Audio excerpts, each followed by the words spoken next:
À l'occasion du centenaire de la mort du peintre Émile Isambard, j'ai voulu créer un projet qui lui rendait hommage sous forme de fresque sur le sol du terrain de basket Isambard.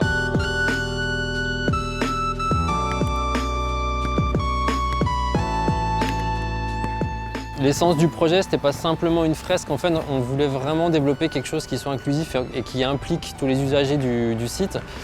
Ça commence en premier lieu par les basketteurs, parce que c'est les premiers concernés par l'usage de cet endroit. Mais aussi ça s'étend jusqu'aux riverains et aux gens qui habitent autour de cet endroit. Et l'idée c'était vraiment en fait, de se servir de ce projet pour se faire rencontrer les gens, pour qu'ils échangent, en fait, qu'ils discutent, parce que ces populations ne sont pas forcément amenées à se rencontrer et se côtoient. Mais il n'y a jamais rien qui va faire engager le dialogue.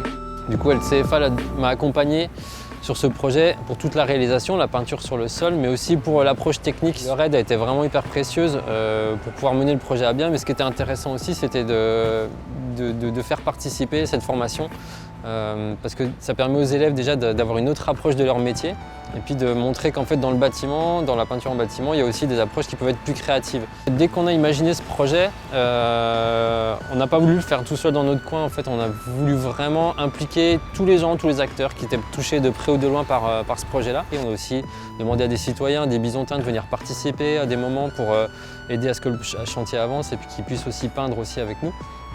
Et tout ça, ça va dans une logique d'inclure les gens, en fait, et puis de les faire participer à un projet assez ambitieux et qui permet à chacun de s'approprier un petit peu cet espace à sa façon, par le biais de cette fresque. En fait. Des retours qu'on a aujourd'hui, on pense que le pari il a été tenu, et vu les retours qu'on a, les gens sont heureux en fait, finalement que ce site soit transformé et qu'il soit devenu ce qu'il est aujourd'hui.